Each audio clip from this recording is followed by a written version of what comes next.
میرا محترم بزرگ اور دوستو، اللہ تبارک و تعالیٰ کا کرم ہے، اس کا بہت احسان ہے، اس کا شکر ہے، اور جی تو یہ چاہتا ہے کہ ہمیشہ اس کے شکر میں زبان تر و تازہ رہے، اسی میں جینے کو جی چاہتا ہے اور اسی میں مرنے کو جی چاہتا ہے۔ یہی ہمارے بڑوں کا شیوا ہے، ہمارے نبی حضرت محمد مصطفیٰ صلی اللہ علیہ وسلم کا طریقہ ہے، صحابہ کرام کا طریقہ ہے، انبیاء کرام کا طریقہ ہے، اہل بیت کا طریقہ ہے۔ اور آج کل جو تذکرے ہو رہے ہیں بہت زیادہ حضرت حسن رضی اللہ تعالی عنہ کا، اور حضرت حسین رضی اللہ تعالی عنہ کا، اور حضرت فاطمہ رضی اللہ تعالی عنہا کا، اور ان کی یاد میں بہت سی باتیں اچھی کہی جا رہی ہیں اور بہت سی باتیں بنا چڑھا کر کہی جا رہی ہیں۔ ان لوگوں کا بھی شیوا یہی ہے کہ ہر حال میں شکریہ، اسی طرح اور آگے بڑھتے چلے جائیں۔ ہمارے جو بزرگ ہیں، اولیاء کرام ہیں، ائمہ کرام ہیں، محدثین اعظام ہیں، مفسرین کرام ہیں، حفاظ کرام ہیں، قراء کرام ہیں، دعات مخلصین ہیں، جو بھی اللہ کے نیک بندے ہیں، ان کا بھی شیوا یہی رہا ہے کہ ہر حال میں اللہ کا شکریہ ادا کیا جائے۔ اگر کوئی مصیبت آ جاتی ہے تو کہہ دیتے ہیں الحمدللہ علی کل حال، ہر حال میں اللہ کا شکریہ، اور یہ بھی دعا پڑھتے ہیں انا للہ و انا الیہ راجعون، کہ ہم سب اللہ ہی کے ہیں، اللہ ہی کی ملکیت ہیں، اللہ ہی ہمارا مالک ہیں، اور اسی کے پاس ہم سب کو لوٹ کر جانا ہے۔ اور وہ شکوہ گلہ نہیں کرتے ہیں اللہ کے حضور میں، ہاں اللہ سے یہ کہتے ہیں کہ اللہ مصیبتوں کو ٹال دیجیے۔ تو میرے محترم بزرگوں، یہ ان لوگوں کا شیوا رہا ہے، تو ہم سب کا بھی دل یہی چاہتا ہے کہ ہم بھی شکریہ میں اپنے آپ کو تر و تازہ رکھیں، اور جب کوئی مصیبت کے نہیں بلکہ نعمت ملتی ہے تب تو کہتے ہی ہیں الحمدللہ الذی بنعمتہ تتم الصالحات، یعنی ہر اس وقت بھی شکریہ ہی کے الفاظ کہتے ہیں، الحمدللہ کا لفظ کہتے ہیں، مصیبت کے وقت میں بھی کہتے ہیں کہ ہر حال میں اللہ کا شکریہ۔ ہم اللہ کے حضور اللہ کے تعلق سے گستاخی نہیں کر سکتے، ناشکری نہیں کر سکتے، شکوہ گلہ نہیں کر سکتے، ہاں اللہ سے آسانی کے لیے دعا کر سکتے ہیں۔ اللہ کا شکریہ ہے کہ میں بھی ابھی آپ کے سامنے حاضر ہوا ہوں۔ آج میرے ساتھ بھی حادثہ سمجھیے کہ صبح سے کچھ اس طرح ہوا کہ جمعہ ہی کے لیے میں کوشش کیا کہ جلدی چلیں، اور ٹرین میں پہنچنے میں تاخیر یعنی مجھے پہنچنے میں تاخیر ہو رہی تھی، وقت کم تھا۔ میرے بڑے بھیا وہ ڈرائیونگ کر رہے تھے، بہت سلو اور اچھی طرح ڈرائیونگ کر رہے تھے۔ میں کہا کہ مجھے جمعہ میں پہنچنا ہے، پہنچنا ضروری ہے ورنہ بڑے مسائل ہوں گے، تو مجھے ڈرائیونگ کرنے دیجیے تاکہ جلدی سے ہم لوگ چلیں اسٹیشن، پھر ہم آ جائیں گے۔ ہوا یہ کہ میں بس جیسے آگے چلا، بہت کائی لگی ہوئی تھی، بچھلی تھی، راستے میں کچھ پرابلم تھا، گاڑی سلپ کی اور ہم لوگ گر گئے تو مجھے بھی چوٹ آئی، زخم ہوا، خون نکلے، اور میرے پاس اتنا وقت نہیں تھا کہ میں ڈاکٹر کے پاس جاؤں، ٹریٹمنٹ کروں، دوا لوں۔ الحمدللہ میں نے پھر اس کے لیے انتظام بھی کیا ہے کہ میرے بہت قریبی دوست ہیں، ان سے میں نے کہا تھا کہ میرے ساتھ مسائل ہیں، آپ کی مدد چاہیے مجھے، اور میں نے ان سے یہ کہا کہ جمعہ سے پہلے مجھے آپ کی طرف سے ٹریٹمنٹ چاہیے، علاج چاہیے، کہ آپ ہم آئیں گے، آپ بینڈیج کر دیں گے۔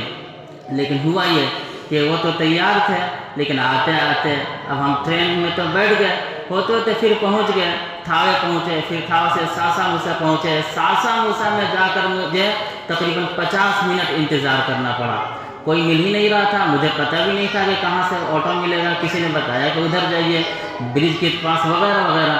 پھر ہوتے ہوتے ادھر آیا بجرنگ ٹاکیز کے پاس، ہوتے ہوتے الحمدللہ پہنچ گیا، اور مجھے چونکہ جمعہ ہے صفائی بھی سب کرنی تھی، غسل بھی کرنا تھا۔ اب غسل کرنے گیا تو ایک حادثہ پیش آ گیا کہ ٹنکی میں پانی نہیں، یعنی پانی کے بھی مسائل، لائٹ کا پرابلم۔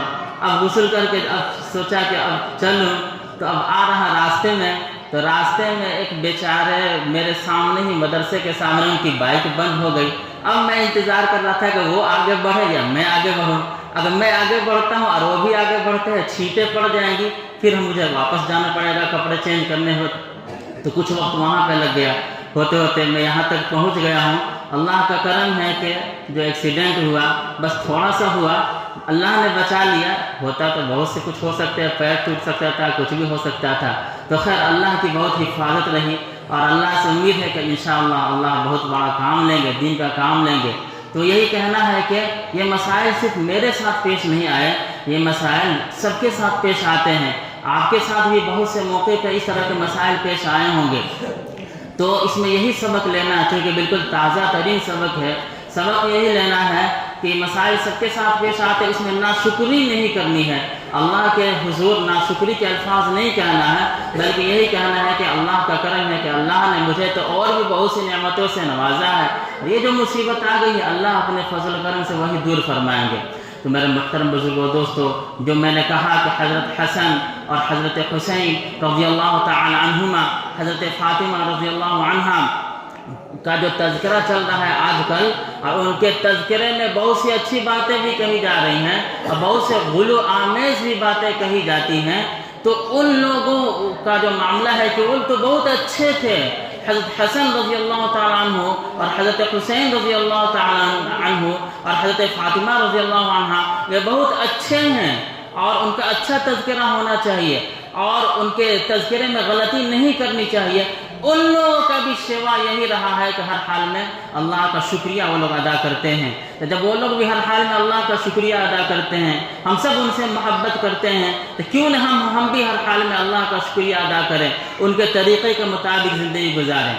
ان سے محبت کرنے کا مطلب یہ نہیں ہے کہ صرف ان کا تذکرہ کریں اور چھوڑ دیں، ان کا تذکرہ کریں اور ڈھول بجائیں، اور ان کا تذکرہ کریں اور تعزیہ کریں، اور ان کا تذکرہ کریں اور بدعات خرافات اور کیا کیا چیزیں میں ملوث رہیں، ایسا نہیں، بلکہ ان کا جو تذکرہ ہے خود ان کی زبانی سنیے، انہوں نے کیا کہا، نبی صلی اللہ علیہ وسلم نے ان کے بارے میں کیا کہا، صحابہ نے ان کے بارے میں کیا کہا، ان کا تذکرہ اچھے لوگوں سے سننا ہے، بڑے بڑے علماء سے سننا ہے، بڑی بڑی کتابوں میں جو باتیں کہی گئی ہیں ان سے ہمیں سیکھنا ہے، قرآن میں ان کا جو تذکرہ ہے قرآن سے ہمیں سیکھنا ہے، حدیث سے سیکھنا ہے، اور جو باتیں کہی گئی اسی کے مطابق عمل کرنا ہے، اسی کے حساب سے ان سے محبت کرنا ہے اور خوب محبت کرنا ہے، محبت میں کمی نہیں ہونی چاہیے لیکن غلط طریقہ اختیار نہیں کرنا ہے۔ میرے محترم بزرگوں دوستو، بہت سے حضرات ایسے ہیں کہ جو کہتے ہیں کہ ہم ان سے محبت کرتے ہیں، اور ممکن ہے کہ دل سے بھی وہ ان سے محبت کرتے ہیں، لیکن جہالت میں، نادانی میں، ناسمجھی میں، پڑھے لکھے نہیں ہیں، جس کی وجہ سے ادھر ادھر کی باتیں میں آ جاتے ہیں اور خرافات میں مبتلا ہو جاتے ہیں، تعزیہ داری میں مبتلا ہو جاتے ہیں، ڈھولک، بینڈ باجے، تاشا، یہاں تک کہ بہت سے موقع پہ آپ اگر جائزہ لیں گے تو محرم کی 10ویں تاریخ کو یا 9ویں تاریخ کو یا دونوں تاریخ میں بہت سے لوگوں کو دیکھیں گے کہ ڈھول بجا رہے ہیں شراب پی پی کر۔ بتائیے، حضرت حسن رضی اللہ عنہ، حضرت حسین رضی اللہ عنہ کا یہی شیوا تھا کیا؟ ان کا یہی طریقہ تھا؟ نہیں، ان کا طریقہ تو یہ تھا کہ پاکی ہو، طہارت ہو، دل کی صفائی ہو، بدن کی پاکی ہو، کپڑے کی پاکی ہو، جسم کی پاکی ہو، دماغ کی پاکی ہو، کینہ کپٹ نہ ہو، یعنی اچھی جو زندگی ہے قرآن کے مطابق وہ جو زندگی ہے۔ اور ان کے مقابلے میں جو یزید تھا، یزید کے بارے میں کہا جاتا ہے کہ وہ فاسق تھا، فاجر تھا، شرابی تھا اور کیا کیا وہ کرتا تھا۔ تو یہ تو ان لوگوں کا طریقہ ہے جو حضرت حسین رضی اللہ تعالیٰ عنہ کی شہادت کا سبب بنے، ان کے قتل کا سبب بنے، یہ ان لوگوں کا طریقہ ہے۔ اور ہوتا یہ ہے کہ ہم لوگ حضرت حسین رضی اللہ عنہ کی محبت میں، ہمارے بہت سے بھائی ان کی محبت میں کچھ ایسے کام کر جاتے ہیں جس کام کا ان سے کوئی تعلق ہی نہیں ہے، اس کام کا سراسر یزیدیوں سے تعلق ہے، ملعونوں سے تعلق ہے، فساق سے تعلق ہے، فجار سے تعلق ہے۔ تو میرے محترم بزرگوں دوستو، ہمیں علم کو بڑھانا چاہیے، اپنے علم میں اضافہ کرنا چاہیے، علم حاصل کرنا چاہیے اور صحیح طریقے سے زندگی گزارنی چاہیے۔ ہمیں پتہ ہے کہ بجو آم بہت اچھا ہے، آج کل آم کا سیزن چل رہا، تو آم سے مثال لیں، پتہ ہے کہ دیسی مالدہ بہت اچھا ہے، دشہری بہت اچھا ہے، تو اگر ہم دیسی مالدہ کھانا چاہتے ہیں تو اس کے طریقے کے مطابق اس کو ہم درخت کو لگائیں گے تب وہ ہوگا، نہیں تو ہم بہت محبت کرتے ہیں دیسی مالدہ سے، اب پیڑ لائے خرید کر، اللہ کر اتنا پانی لگا ہوا تھا اسی میں ہم نے اس کو لگا دیا، اور وہ ایسی جگہ ہے کہ سالوں بھر اس میں پانی ہی لگا رہتا ہے، بتائیے وہ درخت بڑھے گا کیا؟ درخت نہیں بڑھے گا۔ ہم آم سے محبت کرتے ہیں، آم کھانا چاہتے ہیں، ہماری نیت صحیح ہے، لیکن ہمیں طریقہ نہیں معلوم ہے۔ جو اس بارے میں ایکسپرٹ ہیں، جو اس بارے میں تجربہ کار ہیں، جو مجرب ہیں، یعنی جو اس بات کو کر سکتے ہیں، جو اس بارے میں اچھا جانتے ہیں، جانکاری رکھتے ہیں، ہم نے ان سے سیکھا ہی نہیں، اور خود ہی سے لگے لگانے اپنے دماغ سے۔ دماغ کبھی صحیح بھی چلتا ہے اور کبھی صحیح نہیں کام کر پاتا ہے، تب ہمارا دماغ اس وقت کام نہیں کیا، ہم نے اتنے پانی میں لگا دیا، ہم نے پانی میں لگا دیا کہ کبھی سوکھے گا ہی نہیں۔ وہ ایسا ہوا کہ ہمیشہ کے لیے سوکھ گیا، وہ درخت ہی نیست و نابود ہو گیا، سڑ گیا، گل گیا۔ تو ہر چیز کا ایک طریقہ ہوتا ہے، دھان لگانا ہے تو اس کو پانی میں لگانا ہے، اس کو سوکھی زمین میں نہیں لگانا ہے۔ تو طریقے کے مطابق جب ہم کریں گے تو ہمیں فائدہ ملے گا، اگر طریقے کے مطابق نہیں کریں گے تو فائدہ نہیں مل سکتا۔ یہی وجہ ہے کہ حضرت حسن سے محبت کرنا ضروری ہے، حضرت حسین سے محبت کرنا ضروری ہے، حضرت فاطمہ سے محبت کرنا ضروری ہے، بلکہ فاطمہ رضی اللہ تعالی عنہا کی جو بڑی بہن ہے حضرت زینب رضی اللہ تعالی عنہا، اور ان سے جو چھوٹی بہن ہے حضرت رقیہ رضی اللہ تعالی عنہا، اور ان سے جو چھوٹی بہن ہے حضرت ام کلثوم رضی اللہ تعالی عنہا، اور سب سے جو چھوٹی بیٹی ہے حضرت فاطمہ رضی اللہ عنہا، تمام بیٹیوں سے محبت کرنا ضروری ہے۔ اگر ہمارے دل میں ان لوگوں کے تعلق سے نفرت ہے، محبت نہیں ہے، تو بس ایمان کا ہمیں جائزہ لینا ہے، ایمان کا خیر ماننا چاہیے۔ خطرہ ہے کہ ہماری کہیں موت کو کفر پہ نہ آ جائے۔ اگر موت کفر پہ آ جائے تو کفر اتنا دردناک ہے، اتنا زہرناک ہے، اتنا خطرناک ہے کہ انسان کو تباہ و برباد کر کے رکھ دے گا۔ فرمایا گیا ہے کہ میں نے بچوں کو پڑھایا، قرآن کی تعلیم دے رہا تھا، میں نے بچوں کو بھی بتایا کہ بچوں میں تمہیں ناظرہ پڑھا رہا ہوں، قرآن کے حروف بتا رہا ہوں، کہاں پہ ناک میں آواز لے جانی ہے، کہاں پہ نہیں لے جانی ہے، میں بتا رہا ہوں، لیکن صرف اتنے ہی سے کام نہیں چلے گا، اس کا مفہوم بھی سمجھو۔ میں نے بتایا کہ تم نے ابھی پڑھا ان للطاغین مآبا حدائق الا حمیما وغساقا، یعنی کئی آیتیں ہیں، اس میں یہ آیت جب آئی میں نے بتایا کہ دیکھو اس کا مفہوم سمجھو۔ تم چاہتے ہو نا، اتنی گرمی ہو رہی ہے، یا کبھی بھی تم چاہتے ہو کہ اچھا پانی ملے، ٹھنڈا پانی ملے، شربت ملے پینے کو، لیکن دیکھو اس آیت میں تم نے ابھی جو پڑھا، کچھ بچے تو آرام سے پڑھے، کچھ ہنستے کھیلتے ہوئے پڑھ رہے تھے، بچوں کا مزاج ہوتا ہے، لیکن تم نے کیا پڑھا تمہیں پتہ بھی ہے اس میں کیا ہے؟ سنو، اس میں کہا گیا ہے کہ الا حمیما وغساقا، کہ جو جہنمی ہوں گے، کفر کی وجہ سے آدمی کہاں جائے گا؟ جہنم میں جائے گا۔ فرمایا گیا کہ جو جہنمی ہوں گے حمیما وغساقا، ان کو پینے کے لیے پانی دیا جائے گا، لیکن کیسا پانی ہوگا؟ ٹھنڈا پانی نہیں، نارمل پانی نہیں، میٹھا پانی نہیں، بلکہ ان کو کھولتا ہوا پانی دیا جائے گا۔ اور بس اتنا ہی نہیں، وغساقا، ان کو میں نے بتایا قرآن کا مفہوم ہے کہ پیپ دیا جائے گا، زخم سے جو پیپ نکلتا ہے، گندا خون نکلتا ہے، وہ پینے کو دیا جائے گا۔ بتاؤ کوئی یہ پینا چاہتا ہے؟ سب نے کہا، ظاہر سی بات ہر انسان کہے گا کہ نہیں کوئی نہیں چاہتا ہے۔ تو جب کوئی نہیں چاہتا ہے تو پھر کیوں ہم جہنمی والا کام کریں؟ کیوں نہ اپنے آپ کو بچائیں، کیوں نہ اپنے بچوں کو بچائیں، کیوں نہ اپنے ماؤں کو، بہنوں کو، بیٹیوں کو بچائیں؟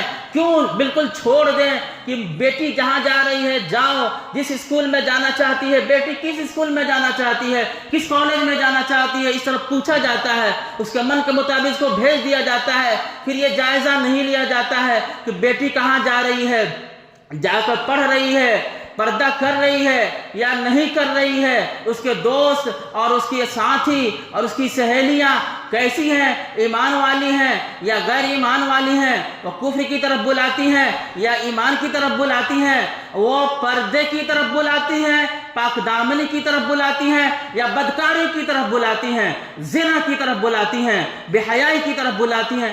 بہت سے لوگ اس کا جائزہ ہی نہیں لیتے ہیں۔ ایسا نہیں ہے، فرمایا گیا ہے کہ جب کھولتا ہوا پانی ملے گا، کون بندہ ہے جو اس کو پینا پسند کرے؟ جب اس کو پیپ ملے گا، کون بندہ ہے جو اس کو پسند کرے؟ جب سزائیں ملے گی، کون بندہ ہے جو اس کو پسند کرے؟ جب عذاب نازل ہوگا، کون بندہ ہے جو اس کو پسند کرے؟ جب سانپ اس پہ مسلط ہوں گے، اژدہے مسلط ہوں گے، کون بندہ ہے جو اس کو پسند کرے؟ کوئی ایسا پسند نہیں کر سکتا۔ جب کوئی پسند نہیں کر سکتا تو ہمیں اپنی زندگی کا جائزہ لینا ہے کہ ہماری زندگی کہاں جا رہی ہے۔ کیا ہم جنت کے مطابق زندگی گزار رہے ہیں؟ ہماری بیٹیاں، ہمارے بچے جنت کے مطابق زندگی گزار رہے ہیں؟ اگر گزار رہے ہیں تو بہت اچھی بات ہے، اور آگے بڑھانا ہے، جنت الفردوس تک پہنچانے کی کوشش کرنا ہے۔ جنت میں بھی درجات ہے، نمبر 1، نمبر 2، نمبر 3، اس طرح درجات ہیں. تو ہمیں کوشش کرنا ہے کہ اور اوپر جائیں، اور اوپر جائیں، اور اوپر جائیں. ہمارے بچے بھی جائیں، ہم بھی جائیں، ہمارے گاؤں کے سب لوگ جائیں، بلکہ پوری دنیا کے تمام مسلمان جائیں، بلکہ پوری دنیا کے تمام انسانوں کی ہدایت کے لیے کوشش کرنی ہے کہ سب جائیں. ان لوگوں کی طرح نہیں ہو جانا ہے کہ جو بالکل آنکھ بند کر کے بیٹھے رہتے ہیں. اگر بیٹی کہہ رہی ہے کہ ہم وہاں پہ جائیں گے تو جائزہ لیجئے، بیٹا کہہ رہا ہے کہ ہم وہاں پہ جائیں گے تو جائزہ لیجئے. اگر وہاں پہ جانا اچھا ہے تو جانے دیجئے، اگر جانا اچھا نہیں ہے تو مت جانے دیجئے، چاہے اس کے لیے کچھ بھی کرنا پڑے. اس کے لیے آپ کو بھوکا رہنا پڑے بھوکا رہ لیجئے، پیاسا رہنا پڑے پیاسا رہ لیجئے، گالی سننی پڑے گالی سن لیجئے، ذلت کا سامنا کرنا پڑے ذلت کا سامنا کر لیجئے. وہ بیٹا آپ پر چڑھ جاتا ہے چڑھ جانے دیجئے، آپ کو گالی دے رہا گالی سن لیجئے، اور آپ کے سر پر چڑھ کر تکبر کا مظاہرہ کر رہا ہے کرنے دیجئے، لیکن غلط کام مت کرنے دیجئے. غلطیوں پر ٹوکنا ہے، اچھے طریقے سے پہلے سمجھانا ہے. جب سمجھائیں گے تو انشاءاللہ وہیں پہ بیٹا سمجھ جائے گا، وہیں پہ بیٹی سمجھ جائے گی. اس کو جب اس طرح کریں گے، جب اتنا بھی نہیں ہو رہا تب وہاں پہ زبان سے بھی کہنا ہے، ہاتھ سے بھی روکنا ہے، حتی الامکان کوشش کرنی ہے کہ اس کو بچائے، اس لیے کہ وہی میرا بیٹا ہے نا، میری بیٹی ہے نا، جگر کا ٹکڑا ہے. ابھی مجھے وہ گالی دے رہا ہے، ناسمجھی میں دے رہا ہے، لیکن اگر اس کے اوپر مصیبت کا پہاڑ ٹوٹے گا تو خود مجھے بھی یہ پسند نہیں ہے. آپ کو معلوم ہے نا کتنے باپ ہیں اور کتنی مائیں ہیں. باپ کو بھی وہ بیٹا ستا رہا ہے، ماں کو بھی ستا رہی ہے. باپ جھنجھلا کر کہہ دیتا ہے کہ جاؤ تم برباد ہو جاؤ، ماں بھی جھنجھلا کر کہہ دیتی ہے کہ جاؤ تم برباد ہو جاؤ. اپنے بیٹے کو ایسا کہہ دیتے ہیں. جب کہہ دیا گیا اب آپ جائیے کہ ارے عورت ارے مرد تو نے تو اپنے بیٹے کو اس طرح کہہ دیا نا، اب میں تیرے سامنے تیرے بیٹے کو قتل کروں گا، بتائیے کیا وہ اجازت دیں گے؟ ابھی وہ کہہ رہے تھے کہ تم برباد ہو جاؤ، لیکن اگر آپ ایک ہاتھ بھی لگائیں گے وہ عورت دوڑ کر آئے گی آپ کے ہاتھ کو پکڑ لے گی، وہ مرد دوڑ کر آئے گا آپ کے ہاتھ کو پکڑ لے گا، اور وہ کہے گا کہ میں نے تو کہہ دیا تھا لیکن دل سے تھوڑا ہی نہ کہا تھا. اگر دل سے بھی کہہ دیا تھا تو جھنجھلا کر کہہ دیا تھا. کوئی میرے بیٹے کو ہاتھ نہیں لگا سکتا، یہ میرے بیٹا ہی ہے نا، یہ مجھے مارے گالی دے کچھ بھی کرے لیکن میرا بیٹا ہے، میرے بیٹے کو کچھ نہیں کر سکتا. اس طرح انسان کی تمنا ہے. تو بتائیے اسی بیٹے کو اگر ہم چھوڑ دیں گے، اس کی حالت پہ چھوڑ دیں گے، اسی بیٹی کو اس کی حالت پہ چھوڑ دیں گے، اگر وہ بیٹی مرتد ہو جائے، غیروں کے ساتھ چلے جائے اور بے حیائی کا ارتکاب کر لیں، جیسا کہ آپ سب جانتے ہیں، ہندوستان کا جائزہ لیں، پوری دنیا کا جائزہ لیجئے، ہندوستان کا جائزہ لیجئے، بہار کا جائزہ لیجئے، یو پی کا جائزہ لیجئے، بنگال کا جائزہ لیجئے، ہندوستان کے چپے چپے کا جائزہ لیجئے. آپ کو معلوم ہے، بلکہ مجھ سے زیادہ آپ لوگوں کو معلوم ہوگا کہ کتنی لڑکیاں مرتد ہو گئیں اور کتنی لڑکیوں کو ٹارگٹ کیا جا رہا ہے کہ ان کو تباہ و برباد کر دیا جائے، ان کی عزت کے ساتھ کھلواڑ کیا جا رہا ہے. ایسا کیوں ہوا؟ سوال یہ ہے کہ ایسا کیوں ہوا؟ ایسا نہیں ہوتا. ہوا یہ کہ کبھی ماں باپ کی غفلت ہوتی ہے اور کبھی ماں باپ چاہتے ہیں تو معاشرے میں غفلت ہوتی ہے. اگر ایک ایک فرد یہ چاہ لے کہ ہمارے قوم کا ایک ایک بچہ نیک بنے گا، انشاءاللہ مرتد ہونے سے وہ بچ جائیں گے. ہمیں کوشش کرنی ہے کہ ہمارا بیٹا بھی ہماری بیٹی بھی حضرت حسن، حضرت حسین، حضرت فاطمہ رضی اللہ تعالیٰ عنہ کے نقش قدم پر چلیں گے. اور صرف ہمارا ہی بیٹا نہیں، ہمارے پاس پڑوس میں اگر وہ انسان ہے، وہ مرد ہے یا عورت ہے، اس کے بھی بچے ہیں، چاہے وہ نہیں پڑھا رہے ہیں میں پڑھاؤں گا انہیں. یہ ہمارے اندر ہمارا دل اتنا چوڑا ہونا چاہیے. لیکن ہوتا یہ ہے کہ بہت سے لوگوں کا دل اتنا سکڑا ہوا ہوتا ہے کہ اپنے ہی بیٹے کو دینی تعلیم نہیں دیتے ہیں، اپنے بیٹے پر خود اپنے ہاتھ سے وہ آرا چلاتے ہیں، اپنے بیٹے کو خود وہ دھکیلتے ہیں کہ جاؤ جہنم میں. ظاہر سی بات ہے کہ جب دینی تعلیم نہیں دیں گے تو بیٹا کہاں جائے گا؟ آپ اسکول میں بھیجتے ہیں، غیروں کے پاس بھیجتے ہیں، جاتے جاتے وہ لوگ شرک کراتے ہیں. وہی وہ پڑھاتے ہیں کہ یعنی عیسائیت کی تعلیم دیتے ہیں، شرک کی تعلیم دیتے ہیں، اور پتہ نہ کیا کیا چیزوں کی تعلیم دیتے ہیں. جب ہم ان چیزوں پر غور نہیں کرتے ہیں تو وہ سب ایسا ہوتا ہے. جو لوگ اچھی تعلیم دینا چاہتے ہیں قرآن پڑھانا چاہتے ہیں، دینی تعلیم دینا چاہتے ہیں، نبی صلی اللہ علیہ وسلم کے بارے میں بتانا چاہتے ہیں، ان کی قدر نہیں ہوتی ہے، اور ان کے تعلق سے جو حاجات ہوتے ہیں، جو ضروریات ہوتی ہیں، ان کو دیکھ بھال نہیں کیا جاتا ہے، تو وہ لوگ بھی کوشش کرتے ہیں، پھر جب پریشان ہو جاتے ہیں تو کرتے کرتے چلے جاتے ہیں۔ یہی وجہ ہے کہ آج ماحول اتنا بکھرا ہوا ہے اور بالکل منتشر ہے، اور لوگ بہت بڑے خسارے کی طرف جا رہے ہیں۔ آپ بتائیے کہ آپ کے گاؤں میں مدرسہ ہے، اور مدرسے میں ماشاءاللہ اتنے اچھے اچھے علماء آئے، اتنی اچھی تعلیم ہوئی، لیکن کیا وجہ ہے کہ گاؤں کا ایک ایک فرد حافظ نہیں ہے؟ کم سے کم جو حفظ نہیں کر سکتے ہیں، تو کیا وجہ ہے کہ گاؤں کا ایک ایک فرد 5 پارہ کا بھی کم سے کم حافظ نہیں ہے؟ جو اتنا بھی نہیں کر سکتے تو کیا وجہ ہے کہ سورۃ الفاتحہ بھی کم سے کم صحیح نہیں ہے، سورہ یاسین بھی صحیح نہیں ہے؟ اگر میں سننے لگوں اور جائزہ لوں، اور میں کیا کسی بھی عالم کسی بھی حافظ سے کہیے کہ ذرا اچھے سے سنیے، ذرا اچھے سے چیک کیجئے، جس طرح بیماری کو چیک کیا جاتا ہے ذرا اس طرح چیک کیجئے، تو پتہ چلے گا کہ کوئی 10 ختم کیا ہے قرآن شریف، کوئی 20 ختم کیا ہے، لیکن ایک لائن بھی صحیح سے نہیں پڑھ رہا، عین کی جگہ حمزہ پڑھ دے رہا، عین کو پڑھتے ہیں آ اور حمزہ کو پڑھتے ہیں آ کی جگہ آ پڑھ رہا، آ کی جگہ آ پڑھ رہا، کہیں پہ پڑھا جاتا ہے سا، وہاں پڑھ رہا ہے شا۔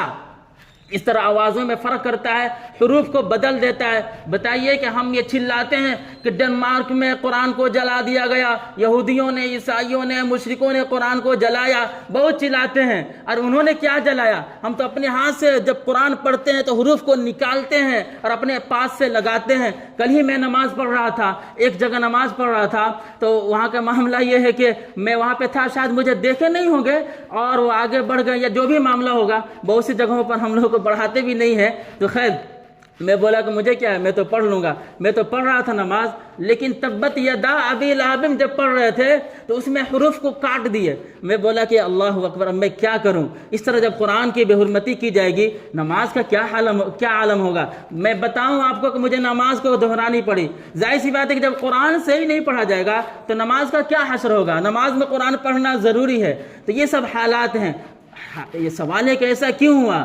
یہ ایسا اس لیے ہوا کہ ہم نے دینی تعلیم کی قدر نہیں کی۔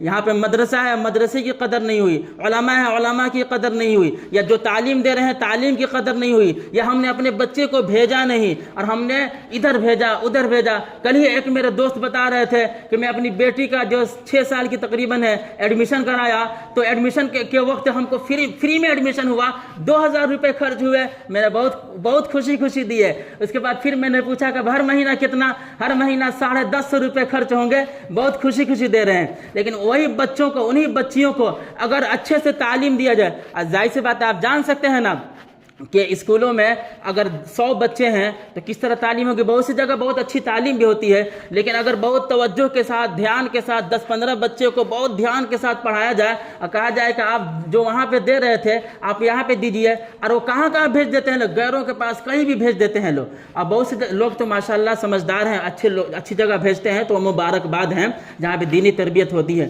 تو اگر ان سے کہا جائے کہ بھائی یہاں پہ تعلیم ہو رہی دیجئے، تو 50 روپے دینا مشکل ہوگا، 100 روپیہ دینا مشکل ہوگا، بلکہ 2 مہینہ کی فیس نہیں دیں گے۔ تو حالت یہ آتی ہے کہ پڑھانے والے قربانی دیتے ہیں، قربانی دیتے اللہ کی طرف سے آواز آتی ہے کہ قدردان نہیں ہے، چلے جاؤ یہاں سے۔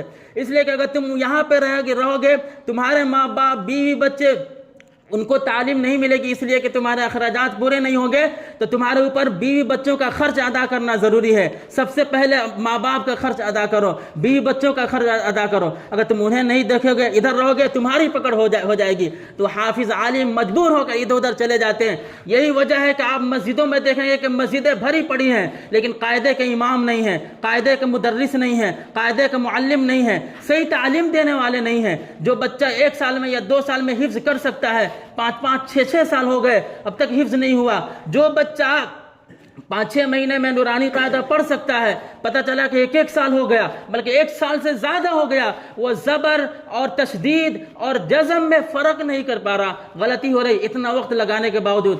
سوال یہ کہ ایسا کیوں ہوا؟ ایسا اس لیے ہوا کہ ہم سب اس کے مجرم ہیں، ایک آدمی مجرم نہیں ہے بلکہ ہم سب مجرم ہیں۔ آئیے ہم عہد کریں کہ اللہ تبارک تعالیٰ سے دعا کریں کہ نہیں، ہم اب اس طرح کی زندگی نہیں گزاریں گے۔ نبی صلی اللہ علیہ وسلم اتنی تکلیفیں اٹھائے، صحابہ رضی اللہ عنہم اتنی تکلیفیں اٹھائے، حضرت حسین رضی اللہ عنہ اپنے افراد خاندان کے ساتھ کربلا کے میدان میں چھوٹے چھوٹے بچے اور عورتیں اور کون کون لوگ آپ سب انشاءاللہ کبھی تذکرہ سنیں گے یا سن رہے ہوں گے، شہید کر دیے گئے اسی دین کو بچانے کے لیے۔ اسی دین کو اللہ نے ہمیں دیا ہے، کیا ہم اس کو ایسے ہی چھوڑ دیں؟ یہ تو غنیمت منائیں کہ اللہ نے ہم کو یہ دین دیا ہے۔ میں آپ کو کیا بتاؤں، باتیں تو بہت ہیں۔ آج ٹرین میں ایک ہندو شخص تھا، میں تو یہ سمجھ رہا تھا کہ مسلمان ہے، سلام کیا اور سب کیا کہ صلی اللہ علیہ وسلم سب پڑھ رہا تھا۔ مجھ سے اس نے کہنے لگا کہ محمد صلی اللہ علیہ وسلم، اس طرح اس نے باتیں کی۔ میں سمجھ رہا تھا کہ مسلمان ہے، میں آہستہ آہستہ پھر بات ہوئی، اس نے بتایا کہ نہیں میں مسلمان نہیں ہوں، میں ہندو ہوں اور میرا نام منوج تیواری ہے۔ وہ پیا ہوا بھی تھا۔ کہنے کا مطلب یہ ہے کہ اس نے محمد صلی اللہ علیہ وسلم یعنی درود شریف کو بھی یاد کر لیا ہے، یہ سب چیزیں اس نے کر دیا ہے۔ سوال یہ ہے کہ ایسا کیوں ہے؟ تو ظاہر سی بات ہے کہ بہت سے لوگ سرچ کر رہے ہیں، محنت کر رہے ہیں، کوشش کر رہے ہیں، بہت سے لوگ اندر سے مسلمان ہیں۔